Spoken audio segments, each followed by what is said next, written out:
Professor Saibaba గారి wife కూడా మనతో పాటే ఉన్నారు. సో ఆవిడ ఎక్స్పీరియన్స్ ఎలా ఉండే? దాదాపు 10 సంవత్సరాలు మన అనుకున్న మనిషి మనతో పాటు లేరు అంటే అదొక రకమైన ట్రామాటిక్. అలాంటిది ఆవిడ ఎలా ఎక్స్పీరియన్స్ చేశారు, ఎలాంటి బాధలు ఎదుర్కొన్నారని ఆవిడని అడుగుదాం. మేడం మీరు చెప్పండి. అంటే దాదాపు 10 సంవత్సరాలు సార్ మీతో లేరు అండ్ అంటే మీరు కూడా జైళ్ళ చుట్టూ కోర్టుల చుట్టూ తిరిగి ఉన్నారు. ఎలా ఉండే మేడం అప్పుడు ఆ టైంలో? అది చాలా క్లిష్టమైన పరిస్థితే మీకు. ఎందుకంటే నేను 15 సంవత్సరాల వయసు నుంచి సాయి మేము మంచి స్నేహితులము, దోస్తి. తనని ఎప్పుడు చూడకుండా మాట్లాడకుండా ఉండలేదు నేను. ఇదే ఫస్ట్ టైము ఇన్ని సంవత్సరాలు అలా దూరంగా ఉండడం అన్నది. ఇది జీర్ణించుకోవడానికి కష్టమే అయినా మేమేమి తప్పు చేయలేదు, ఏమి నేరం లేదు. ప్రజల రాజ్యాంగం కల్పించిన ప్రజలకు ఉండాల్సిన హక్కుల్ని రాజ్యమే పాలరాస్తున్నప్పుడు ప్రశ్నించాం మేము. అది అది చట్టపరంగా న్యాయం, అది మన రాజ్యాంగంలోనే ఉన్నది. అందుకోసం పోరాడిన తనని అలా ఫాల్స్ కేసు పెట్టి జైల్లో పెట్టారు కాబట్టి అది నేను ఎప్పుడు దుఃఖించలేదు. ఎందుకంటే అది ఫాల్స్ కేసు అని నిరూపించి తనని విడుదల చేయాలనే గట్టి పోరాటంతో అలా చేసినాను. మీరు అంటే నేను జనరల్ గా మీరు బయట పోరాటం చేసి ఉంటారు, ఎందుకంటే సార్ని విడిపించాలి, ఖచ్చితంగా విడిపించాలి అన్నప్పుడు. కానీ మీ ఫ్రెండ్స్ కానీ మీ శ్రేయభిలాషులు కానీ మీకు ఎలాంటి సపోర్ట్ ఇచ్చారు? అది నిజానికి నేను ఇందాకనే చెప్పి ఉండాల్సింది. చాలా నా ఫ్రెండ్స్, నా చిన్నప్పుడు ఫ్రెండ్స్ కానీ, డిగ్రీ ఫ్రెండ్స్ కానీ, ఇంకా మా రిలేటివ్స్, మా సిస్టర్స్ అందరూ కూడా సపోర్ట్ ఉన్నారు. ఎప్పుడు కూడా ఇది తప్పు అని ఏమీ అనుకోలేదు. ఇంకా మా బ్రదర్ ఇన్ లా వాళ్ళ ఫ్యామిలీ, మా తోటికోడలు శైలజ వాళ్ళ ఫ్యామిలీ అందరూ కూడా మాకు ఎంతో సపోర్ట్ ఇచ్చారు.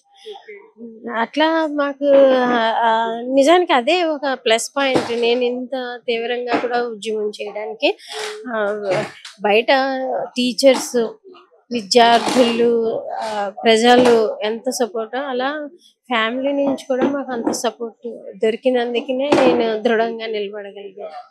ఈ మానసిక అంటే జనరల్ గా మన వాళ్ళకి చిన్న దెబ్బ తగిలింది అంటేనే మనం ఎంత విలువలాడిపోతుంటాం. అలాంటిది దాదాపు 10 సంవత్సరాలు లేరు. మీ మానసిక పరిస్థితి ఎలా ఉండేది? అదే అంటే ఇప్పుడు నేను చెప్పదలుచుకున్నాను. ఇప్పుడు నేను చిన్నప్పటి నుంచి కూడా స్పందించేదాన్ని, సెన్సిటివ్. ఆ సెన్సిటివ్నెస్ వల్లనే నేను ఇట్లా ప్రజల సమస్యలు నా సమస్యలుగా ఫీల్ అయ్యాను. ఈ అసమానతలు ఉండకూడదు, సమాజం అందరూ ఈక్వల్ గా ఉండే సమాజం ఉండాలని కోరుకున్నాను.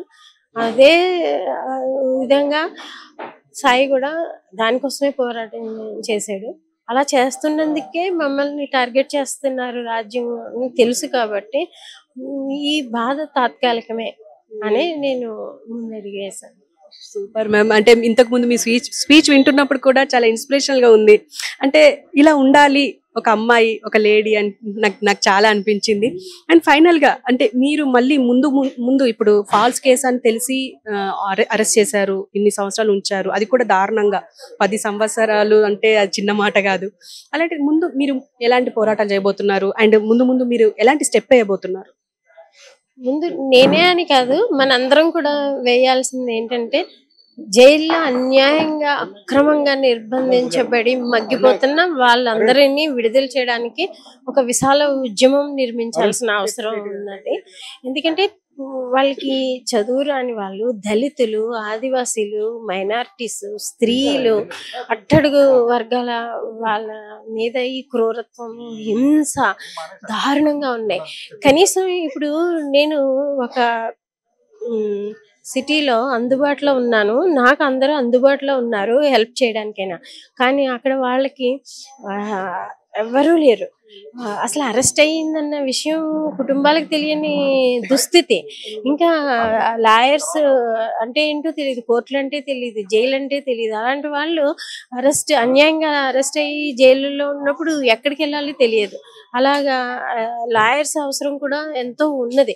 అట్లాంటి లాయరే మా కేసులో ఉన్న సురేంద్ర గాడ్లింగ్, ఆయన్ని కూడా, ఎందుకంటే ఆయన అలా ఆదివాసులకి నిస్వార్థంగా ఒక పైసా లేకుండా పనిచేసి అన్యాయంగా పెట్టిన ఎంతో మందిని విడుదల చేపించాడు.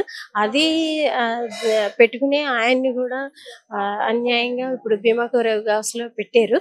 అట్లా ఎంతో మంది, ప్రొఫెసర్ హనీబాబు సాయి బాబాతో ఢిల్లీ యూనివర్సిటీలో రిజర్వేషన్స్ అమలు కోసం, ఎస్సీ ఎస్టీ రిజర్వేషన్స్ అమలు కోసం పోరాటం చేసిన హనీబాబుని కూడా అన్యాయంగా భీమా కోరేగావ్ కేసులో పెట్టారు.